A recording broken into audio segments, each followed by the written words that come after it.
दोस्तों नमस्कार। ठीक महीने भर बाद अमेरिकी राष्ट्रपति ट्रंप की मुलाकात चीन के राष्ट्रपति शी जिनपिंग से होनी है और इस दौर में शी जिनपिंग ईरान के साथ खड़े हैं। अमेरिका ईरान की आर्थिक नाकेबंदी कर रहा है और यह सवाल पूरी दुनिया के सामने अब बड़ा हो चला है। जिस दौर में यूरोपियन कंट्रीज और नाटो अमेरिका को छोड़कर चीन की दिशा में जा रहे हैं, जिस दौर में नाटो कंट्रीज के भीतर इस बात को लेकर गुस्सा है कि आखिर रशिया पर से सैंक्शंस अमेरिका ने क्यों हटा दिए जबकि यूक्रेन के साथ उसका युद्ध जारी है। इस बात को लेकर पूरी दुनिया में उहापोह की स्थिति है कि ईरान को लेकर क्या अमेरिका वेनेजुएला की तर्ज पर एक सिस्टम ईरान में भी लाना चाहता है, यानी दुनिया की एनर्जी पर नियंत्रण अमेरिका का रहे। उसी के लिए इसने यह दांव खेला है। लेकिन इस पूरी परिस्थिति में चीन का रुख अभी तक ईरान के साथ है। इस दौर में सबसे बड़ी बात तो यह हो चली है कि अगर ईरान के साथ चीन खड़ा रहा तो फिर आर्थिक नाकेबंदी जो अमेरिका ने की है उसका होगा क्या? क्या वो टकराव की दिशा में चीन के साथ चली जाएगी या फिर चीन इस दौर में अपने आर्थिक परिस्थितियों के साथ साथ उस अंतर्राष्ट्रीय पॉलिटिक्स को भी देख रहा है जहां उसे अब यह समझ में आने लगा है कि दुनिया में सिर्फ एक ईरान ही है जिसके ऊपर अमेरिका की नहीं चलती है। पूरे मिडिल ईस्ट पर अमेरिका का प्रभाव है।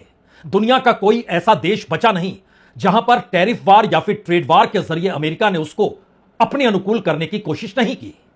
चीन इस हकीकत को भी जानता है कि ब्रिक्स को भी खड़ा होने से कोई दूसरा नहीं, अमेरिका ही रोक रहा है। और अमेरिका इस हकीकत को जानता है कि अगर चीन ईरान के साथ खड़ा रहा तो उसकी जो पूरी योजना वेनेजुएला से शुरू हुई, ईरान पर हमले के साथ बढ़ी और अब आर्थिक नाकेबंदी के साथ कम से कम 22 अप्रैल तक तो है।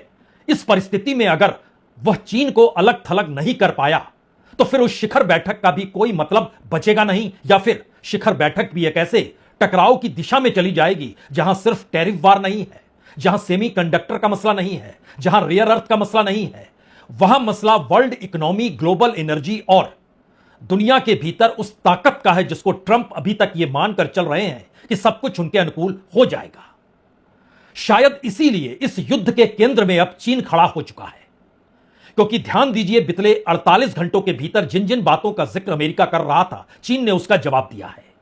और जवाब मिलने के बाद अमेरिका पहली बार टैरिफ की तरफ भी चला गया। यानी उसने कहा अगर हथियार चीन देगा तो हम टैरिफ 50% बढ़ा देंगे। इसका जवाब भी चीन ने यह कहकर दिया टैरिफ वार से पूरी दुनिया को नहीं तो कम से कम उन दो देशों को नुकसान तो जरूर होता है और यह शायद इकोनॉमी के लिए अच्छा नहीं है। उसने तमाम परिस्थितियों को एक एक करके जरा आज इसलिए पन्नों को खोलने की जरूरत है क्योंकि पहली बार जियोपॉलिटिक्स की जटिलता के केंद्र में चीन खड़ा है और दूसरी तरफ अमेरिका के साथ क्या रशिया खड़ा हो रहा है, यह सवाल शायद सबसे बड़ा है। और इस सवाल के मर्म को अगर समझें तो कल बाकायदा अमेरिका के वित्त मंत्री स्कॉट बेसेंट खुले तौर पर यह कहते हैं कि चीन अपना तेल जो उसे चाहिए ईरान से, वह ईरान से नहीं ले, वह तेल कहीं और से भी ले सकता है लेकिन ईरान से तेल वो नहीं ले क्योंकि हमने वहां पर नाकेबंदी कर रखी है। सबको पता है कि खुद चीन को दुनिया भर से तेल चाहिए। लगभग 13% तेल उसके पास ईरान से आता है, लगभग 17-18% तेल उसके पास रूस से आता है। ध्यान दीजिए अमेरिका के वित्त मंत्री स्कॉट बेसेंट खुले तौर पर चीन को यह मैसेज देते हैं कि वो अपना तेल होर्मुज रूट से नहीं ले जा पाएंगे। वे तेल तो ले सकते हैं लेकिन ईरान से तेल नहीं ले सकते हैं। और जिस वक्त अमेरिका के वित्त मंत्री इस बात का जिक्र करते हैं उसके तकरीबन 2 घंटे के बाद रूस के विदेश मंत्री लावारोव जो बीजिंग में मौजूद थे, शी जिनपिंग से मुलाकात की। मुलाकात के वक्त और उसके बाद की परिस्थितियों में उन्होंने कहा कि दरअसल रूस निसंदेह संसाधनों की कमी जो उसको ईरान से तेल मिलने पर नहीं होगी वह उसकी भरपाई करने को तैयार है। यानी रूस चीन को और ज्यादा तेल देने के लिए तैयार है, लेकिन अमेरिका कह रहा है आप ईरान से तेल नहीं ले। दोनों मुद्दों को लेकर चीन ने खामोशी बरती क्योंकि चंद घंटों के भीतर एक ही दिन में बीजिंग के पास 2 प्रस्ताव आ गए। एक ने कहा तेल आपूर्ति बंद कर देंगे, दूसरे ने कहा हम आपकी तेल की कमी पूरी कर देंगे।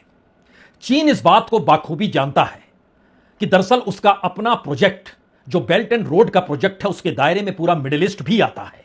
वो जानता है कि वेस्टर्न एशिया का दायरा भी उसके हिस्से में आता है। वो जानता है कि समुद्र में उसकी ताकत उसको चुनौती देने के लिए ही अमेरिका ने क्वाड बनाया, जिसमें ऑस्ट्रेलिया, जापान और भारत को साथ रखा है। वो इस हकीकत को भी जानता है कि दुनिया के भीतर अमेरिका की ताकत खुले तौर पर ट्रेड वार या कहें टैरिफ को लेकर जो संदेश दे रहे थे उसमें खुलकर आ चुकी है। चीन ने खामोशी भरती, लेकिन उस खामोशी के पीछे का एक सच यह भी है कि दरअसल इस युद्ध के शुरू होने से पहले तकरीबन 1.38 मिलियन बैरल प्रतिदिन जो ईरान से आता था, उसको बड़ी तादाद में चीन ने अपने यहां रिजर्व तेल के तौर पर ले लिया और रख लिया। इस अंदेशे से भी रखा था कि अगर तेल संकट दुनिया में गहराएगा तो उसके पास कम से कम रिजर्व तेल इतना रहना चाहिए जो महीनों चल सके। और इस वक्त उसे तेल की उतनी जरूरत चीन को है नहीं। और अमेरिका के साथ यह युद्ध जितना लंबा खिंचेगा उससे ईरान को कम, अमेरिका को ज्यादा नुकसान होगा।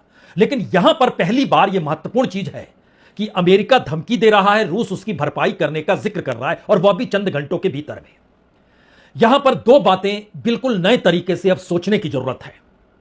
जिस वक्त यूएसएसआर था, यानी रशिया था, जब एक सामूहिक तौर पे उसकी मौजूदगी थी, उस वक्त गोरबाचोव की मौजूदगी जब यूएसएसआर में होती है और वह मार्केट इकोनॉमी को लेकर आते हैं या कहीं इकोनॉमिक रिफॉर्म के साथ, जो एक लेफ्ट आइडियोलॉजी के साथ पूरा यूएसएसआर चल रहा था, उसमें एक बड़े दखल की शुरुआत गोरबाचोव से होती है, जो बोरिस याल्त्सिन तक चलती चली जाती है और एक झटके में यूएसएसआर टूट जाता है। उस वक्त व्लादिमीर पुतिन केजीबी के चीफ हुआ करते थे, और जब सत्ता पलटी, पुतिन सत्ता में आ गए, पॉलिटिकल तौर पर सक्रिय हो गए, उसके बाद उन्होंने भी प्रयास किया था कि वो नाटो के सदस्य बन जाए। और नाटो के सदस्य बनने के वक्त यूरोप ने उन्हें खुले तौर पर बेइज्जत किया था। इस बात का जिक्र उन्होंने चंद दिनों पहले जरूर किया, हम आपको उसे सुनाएंगे। लेकिन यहां बड़ा महत्वपूर्ण है कि अमेरिका के भीतर ट्रंप को अभी भी व्लादिमीर पुतिन का व्यक्ति माना जाता है, यानी रशिया का व्यक्ति माना जाता है।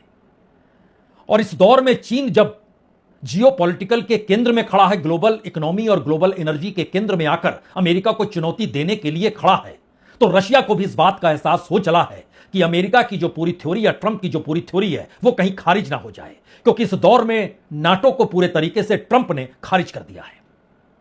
और नाटो को खत्म करना एक लिहाज से पुतिन का मकसद तो जरूर रहा, और जो काम वो बरसों बरस नहीं कर पाए, उसमें कहा गया कि ट्रंप के जरिए उन्होंने नाटो को पूरे तरीके से कागजी शेर ठहरा दिया। और पूरे नाटो कंट्रीज इस दौर में चीन के साथ संपर्क अपनी इकोनॉमी को लेकर, एनर्जी को लेकर, या आने वाले वक्त में टैरिफ को लेकर, ये तमाम बायलैटरल रिलेशन आर्थिक तौर पर हर यूरोपियन कंट्री चीन के साथ बना रही है। एक क्षण के लिए जरा हमें लगता है व्लादिमीर पुतिन के इस वक्तव्य को सुनना चाहिए।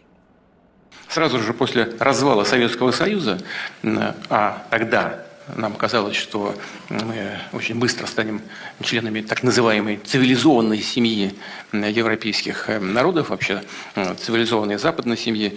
Сегодня выясняется, что никакой цивилизации там нет, там только деградация все сплошная. Но неважно, тогда казалось, что это хорошо, и вот мы станем именно... तो इतिहास के पन्नों को पलटते वक्त अब आपके जहन में यह सवाल होना चाहिए, तो क्या रूस अमेरिका के साथ खड़ा है? जी नहीं। रूस के व्यक्ति के तौर पर क्या ट्रंप नाटो को खत्म कर चुके, जो मकसद था, और इसीलिए यूक्रेन पर जब उन्होंने हमला किया तो पूरे नाटो कंट्रीज रशिया के खिलाफ खड़े हो गए। लेकिन इस युद्ध के बीच में भी अमेरिका ने रूस पर से सैंक्शन हटा लिए, और रूस जो तेल बेच रहा है उसको सबसे ज्यादा लाभ ही नहीं, बल्कि बीते 4 वर्षों से जो भी उसका खर्चा इस युद्ध में हुआ, मुनाफे के साथ वो कमा चुका है। और अब चीन से भी यह कहा जा रहा है कि आप भी रूस से तेल ले लीजिए। जिस बात का हमने शुरू में जिक्र किया कि बकायदा अमेरिकी वित्त मंत्री स्कॉट बेसन ने कहा था कि वो ईरान से तेल नहीं खरीदें, कहीं से भी ले ले, उसी वक्त लावरोव बीजिंग में मौजूद थे। उनकी बातचीत, मुलाकात शी जिनपिंग के साथ चल रही थी। उस मुलाकात के बीच उनका कहना और उसके बाद अलग से कहना, इसे भी सुन ही लीजिए।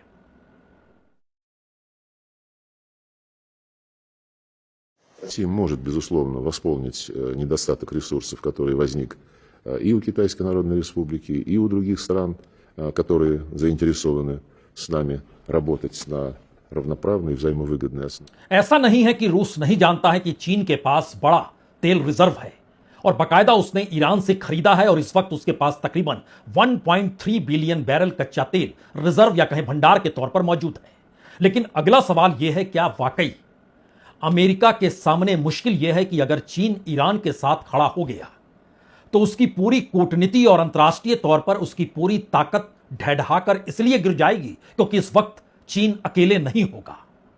वो ऑस्ट्रेलिया भी खड़ा होगा चीन को लेकर, जो कल तक समुद्री रास्तों में अमेरिका के साथ खड़ा था कि चीन दखल ना दे। जापान के सामने भी मुश्किल है, उसे भी एनर्जी चाहिए और नियंत्रण अमेरिका को ईरान पर कब्जे के साथ उसके तेल पर नियंत्रण और होर्मुज़ रूट पर नियंत्रण चाहिए। इसीलिए उसने वहां पर जो भी तैनाती की है, उसमें जो वारशिप की मौजूदगी है, जो ब्लॉकेट किया गया है, उसमें तकरीबन 10,000 से ज्यादा अगर सर्विस मेंबर मौजूद हैं नेवी के, तो 100 से ज्यादा फाइटर हैं, सर्विलेंस एयरक्राफ्ट हैं, वारशिप 1 दर्जन से ज्यादा मौजूदगी है। और इन सब परिस्थितियों के बीच वो कह रहा है कि चीन ईरान से तेल ना खरीदे, रूस कह रहा है हम भरपाई कर देंगे। लेकिन ईरान को लेकर अपनी स्ट्रेटजी चीन की क्या है, जो अमेरिका को कहीं ना कहीं मुश्किल में डाल रही है? उसकी सबसे बड़ी वजह यही है कि दरअसल ईरान पर ना तो रूस का प्रभाव है, ना ही अमेरिका का प्रभाव है, और वो लगातार इजराइल से टकरा भी रहा है। इजराइल को लेकर खुले तौर पर रशिया ने कभी कुछ इस तरीके से हमला नहीं किया या बोला नहीं, जिससे दुनिया के तमाम देश जिस वक्त लेबनान को लेकर भी कह रहे थे, उस वक्त भी रशिया ने खामोशी बरती। यानी स्ट्रेटेजिकली इस वक्त चीन और अमेरिका खुले तौर पर टकरा रहे हैं। शिखर सम्मेलन महीने भर बाद है और सबको पता है कि टैरिफ, रेयर अर्थ और सेमीकंडक्टर पे बातचीत तभी होती जब ये बीच में ईरान का मसला नहीं आया होता और चीन ईरान के साथ नहीं खड़ा होता। यानी वो चीन की अपनी पॉलिटिक्स या अपनी डिप्लोमेसी वो खुले तौर पर यह कह रहा है कि दरअसल तेल का 70% हिस्सा जो दुनिया भर के भीतर है, वो कहीं ना कहीं अमेरिका ने अपने साथ या अमेरिका ने अपने अंदर, यानी उन देशों को अपने साथ ले लिया है या फिर उन देशों को अपने मातहत कर लिया है जहां पर उसका नियंत्रण हो जाए। तो ऐसे में अगर चीन भी अगर अमेरिका के वित्त मंत्री ने जो कहा उस इशारे पर चल पड़े, तो मैसेज बहुत साफ होगा कि दरअसल चीन की एनर्जी पर भी अमेरिका की ही दादागिरी चल रही है। वो जैसा चाहता है वैसा होगा। इसीलिए ध्यान दीजिए कि पहला बयान शी जिनपिंग ने कहां दिया और कैसे दिया। उन्होंने नाकेबंदी को खतरनाक और गैर जिम्मेदाराना कहां पर बताया? जब आबू धाबी के प्रिंस पहुंचे उनके सामने, तो उस बैठक में उन्होंने जिक्र कर दिया अमेरिका जो कर रहा है यह खतरनाक और गैर जिम्मेदाराना है। और चीन ने इससे पहले मैसेज बहुत साफ दिया था कि जो इमरजेंसी भंडार उसके यहां है, संकट उसका नहीं है। संकट यह है कि एक अंतर्राष्ट्रीय कानून होना चाहिए और उस कानून के तहत जिसकी संप्रभुता है उसकी रक्षा की जानी चाहिए। वो ईरान के पक्ष में खुलकर पहले दिन से खड़ा था। और इसीलिए याद कीजिए, जब ईरान के खिलाफ यूनाइटेड नेशन में प्रस्ताव लाया गया कि होर्मुज़ रूट को सेना के जरिए खुलवा लें, तो उस वक्त चीन ने बाकायदा वीटो कर दिया। उस वीटो के शब्दों को सुनिए जो चीन ईरान के पक्ष में कह रहा है। 取之十分清楚，美国和以色列未经安理会授权，在伊美谈判正在进行当中，对伊朗发动武力袭击，明显违背联合国宪章宗旨原则，安全和领土完整也应得到充分尊重，平民和非军事目标必须得到必要保护，航道安全以及能源基础设施也。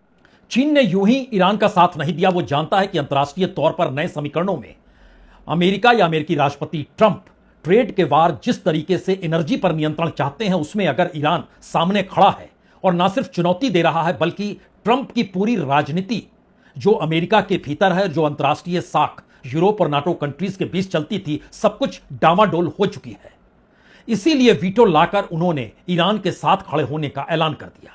और उसके बाद ध्यान दीजिए, 2 दिन पहले या कहें कल ही, जब ट्रंप ने न्यूयॉर्क टाइम्स से यह कहा कि मुझे अंतर्राष्ट्रीय कानून की जरूरत नहीं, मैं किसी का नुकसान पहुंचाना नहीं चाहता हूं, और उसके बाद उन्होंने कहा कि दरअसल उनके कार्यों पर अंतर्राष्ट्रीय कानूनी प्रतिबंध कब लागू होंगे इसका निर्णय वह स्वयं करेंगे। पूरी दुनिया में किसी देश ने प्रतिक्रिया नहीं दी। प्रतिक्रिया शी जिनपिंग ने दी, सार्वजनिक टिप्पणी की कि जंगल के कानून की ओर लौटने का जोखिम नहीं उठाना चाहिए। और इस बात का जिक्र उन्होंने आबू धाबी के युवराज के साथ बैठक में कहा। उनके बाकायदा शब्द हैं कि अंतर्राष्ट्रीय कानून के शासन की सत्ता को बनाए रखने के लिए हम इसका इस्तेमाल अपने फायदे के लिए नहीं कर सकते और नुकसान के लिए इसे छोड़ नहीं सकते। और जब शी जिनपिंग ने कहा, तो उसके बाद चीन के विदेश मंत्रालय की प्रतिक्रिया बहुत साफ तौर पर उस आर्थिक नाकेबंदी को लेकर आई और उन्होंने कहा कि टारगेटेड ब्लॉकेट जो किया जा रहा है, यह बिल्कुल गलत है। और यह एक स्थिति जब नाजुक युद्ध विराम चल रहा है तो टकराव बढ़ेगा, तनाव बढ़ेगा और सुरक्षित आवागमन पर असर इसका पड़ेगा। और ऐसे में निर्णय हमें लेना होगा कि हम शांतिपूर्ण तरीके से सहअस्तित्व के साथ किस तरीके से दुनिया के भीतर हर तनाव को रोक दें। यह एक ऐसी परिस्थिति थी जिसमें चीन अपना स्टैंड ले रहा था। और अगर ध्यान दीजिए तो इस पूरी परिस्थिति में जब ट्रंप का फोन कल भारत के प्रधानमंत्री के पास आया और दोनों ने संवाद किया और एक मैसेज गया कि होर्मुज़ रूट को लेकर सामान्य आवागमन लाने के लिए या फिर अमेरिकी नियंत्रण के तहत सब कुछ होना चाहिए, इस दिशा का मैसेज जब दुनिया तरफ की तरफ गया तो पहली प्रतिक्रिया चीन की तरफ से क्या आई? पहली बार इस दौर से हटकर चीन ने अरुणाचल प्रदेश का जिक्र कर दिया। वो जानता है कि भारत के साथ इस दौर में उसका ट्रेड चरम पर है। सबसे ज्यादा एक्सपोर्ट इस दौर में हिस्टोरिकली वो भारत की तरफ कर रहा है और भारत का इंपोर्ट या उसका अपना व्यापार घाटा $100 बिलियन को पार कर चुका है। बावजूद इसके चीन ने बहुत सिस्टमेटिकली भारत के अरुणाचल प्रदेश को लेकर कुछ नए सवाल खड़े करने की कोशिश की। मसला यह नहीं है कि इस दौर में जरूरत क्या थी, मसला यह है कि इस दौर में ईरान केंद्र में है, होर्मुज़ रूट केंद्र में है, टकराव अमेरिका और ईरान के बीच में है, लेकिन चीन अपनी पोजीशनिंग कैसे करे और किस रूप में अब वो करना चाह रहा है जिससे अमेरिका को हर फ्रंट पर वो चुनौती दे सके, यह सवाल इस दौर में बड़ा हो गया है। हमें लगता है सुनना चाहिए चीन के प्रतिनिधि ने जब यह सवाल खड़ा किया अरुणाचल प्रदेश का लेकर। This region is Chinese territory. China has never recognized the so-called Arunachal Pradesh, illegally established by India. The Chinese government's standardization of place names in South Tibet is entirely within China's sovereignty. दरअसल strategically अगर देखिए तो चीन इस वक्त अपनी strategy दुनिया के सामने यह कहकर साफ कर रहा है कि वो अमेरिका के पैरेलल में खड़ा है। वो ये मैसेज दे रहा है कि वो अगर ईरान के साथ है तो ईरान पहली बार दुनिया का एक ऐसा देश है जो अमेरिका को चैलेंज कर रहा है। वेस्ट एशिया के भीतर इजराइल की ताकत को वो रोक रहा है। यह मैसेज मिडिल ईस्ट के उन अरब देशों या कहें खाड़ी देशों के सामने भी है कि इससे पहले जो रोड एंड बेल्ट प्रोग्राम को लेकर चीन ने अपनी इकोनॉमी को मजबूत बनाना और दुनिया के कमजोर देशों को कर्ज देकर रोड एंड बेल्ट को आगे बढ़ाने की जो पूरी कवायद थी वो भारत के तमाम पड़ोसियों को भी उसने दायरे में ले लिया, चाहे वो श्रीलंका हो, चाहे वो बांग्लादेश हो, चाहे वो नेपाल हो। तमाम देशों को देखिए, पाकिस्तान तो पहले ही साथ खड़ा है। अगर इस पूरी परिस्थिति में देखिए तो यह लड़ाई एशियाई देशों के भीतर चीन के प्रभाव को लेकर या उस प्रभाव को आगे ना बढ़ने देने को लेकर या फिर अमेरिकी दखल को लेकर है। इसीलिए यह लड़ाई का मूड अब मिसाइल या ड्रोन जो दागे जा रहे थे ईरान पर उस दिशा में नहीं जाएगा, जिसके संकेत बार बार ट्रंप दे भी रहे हैं। लेकिन जो सबसे बड़ा सवाल इस वक्त यह है कि अगर कोई भी कॉमर्शियल जहाज चीन का गुजरता है होर्मुज़ रूट से और अमेरिकी नौसेना उस पर हमला कर देती है तो नाकेबंदी को लेकर पूरी दुनिया के सामने एक नई परिस्थिति बन जाएगी और युद्ध का विस्तार बिल्कुल नए सिरे से पूरी दुनिया को नजर आने लग जाएगा। और खास तौर से तब जब वर्ल्ड बैंक और IMF पूरी दुनिया को चेता चुके हैं कि दरअसल अब युद्ध आज की तारीख में खत्म हो भी जाए तो भी ग्लोबल इकोनॉमी डगमगा चुकी है जो मंदी की दिशा में जाएगी ही, और एनर्जी का संकट 1-2 महीने में दूर नहीं होगा, इसमें 6 महीने से लेकर सालों लग सकते हैं। जब यह मैसेज है तो आखिरी सवाल वहीं पर आकर खड़ा होता है, तो क्या चीन ईरान की मदद के लिए घातक हथियार भेजने का विचार भी कर सकता है, जो CIA की रिपोर्ट है और खुफिया एजेंसियों की रिपोर्ट के आधार पर ही ट्रंप ने चीन से कहा था या अपने पत्रकारों मित्रों से कहा था कि दरअसल अगर चीन ऐसा करेगा तो उस पर 50% टैरिफ लग जाएगा। यानी एक झटके में होर्मुज़ रूट और नाकेबंदी से हटकर उन्होंने टैरिफ को भी एक साथ जोड़ दिया, क्योंकि उन्हें पता है महीने भर बाद चीन के राष्ट्रपति शी जिनपिंग से उनकी मुलाकात होने वाली है और उस मुलाकात में ईरान तेल इकोनॉमी का मुद्दा टैरिफ, सेमीकंडक्टर और रेयर अर्थ से ऊपर होगा। आखिरी सवाल जो इस दौर में सबसे बड़ा है, क्या वाकई अमेरिका के भीतर चीन के इस रुख को लेकर CIA और कांग्रेस में चिंता गहरा चुकी है? वो ये मान रहे हैं, वो डेमोक्रेट्स हो या रिपब्लिकन्स हो, ईरान का मसला अलग था, इजराइल का मसला अलग है, लेकिन चीन का मसला इन सबसे हटकर है। और चीन अगर ईरान के साथ खड़ा हो रहा है और उसमें रूस अब यह कहने को तैयार हो चला है कि आपकी भरपाई हम कर देंगे, तो यह मैसेज आने वाले वक्त में जो ग्लोबल पावर या पावर सेंटर्स है उनको लेकर नए तरीके से यह परिभाषित ही नहीं कर रहा है, बल्कि यह मैसेज बहुत साफ है कि अमेरिका का जो सिस्टम वेनेजुला के जरिए शुरू हुआ है उस पर युद्ध की शक्ल में अगर ईरान खड़ा है तो डिप्लोमेसी और इकोनॉमिक एस्पेक्ट में मदद करने के लिए चीन खड़ा हो चुका है। और रीअलाइनमेंट की स्थिति जो पूरी दुनिया में बन रही है उसमें पहली बार पुतिन भी खड़े हैं और पुतिन नाटो को खत्म करवाने की दिशा में ट्रंप से कदम उठवा चुके हैं। यूक्रेन को मदद कर पाने की स्थिति में अब अमेरिका नहीं है, लेकिन नाटो कंट्रीज मदद कर रहे हैं। रशिया पर से तमाम प्रतिबंध खत्म हो चुके हैं। रशिया ही एकमात्र बड़े बाजार के तौर पर तेल भंडार के साथ खड़ा रहे और उससे बड़ी तादाद में दुनिया के देश तेल खरीदे, उसमें भारत भी है और उसमें चीन भी शरीक हो जाए। लेकिन चीन इस हकीकत को जानता है कि दरअसल जो पाइपलाइन बिछी हुई है तेल रशिया से लाने की, उस पर उसका कब्जा नहीं है।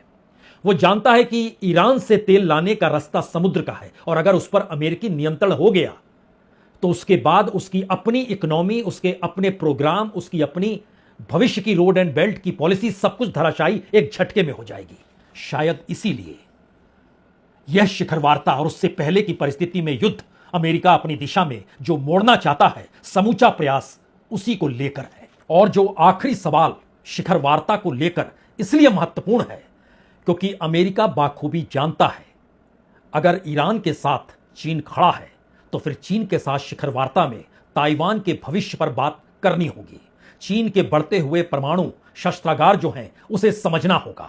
दक्षिणी चीन सागर में सैन्य निर्माण जो जिस तरीके से चीन कर रहा है वह उसके लिए अपनी ताकत के लिए चेतावनी है और इन सबके बीच फिलीपींस के साथ जो टकराव की परिस्थिति है उसका भी रास्ता उसे निकालना होगा। इसीलिए यह जियोपॉलिटिकल सिचुएशन के केंद्र में, इस युद्ध के केंद्र में, होर्मुज़ रूट के केंद्र में कोई दूसरा नहीं। एक तरफ अमेरिका है, दूसरी तरफ चीन खड़ा है। बहुत बहुत शुक्रिया, बहुत बहुत शुक्रिया।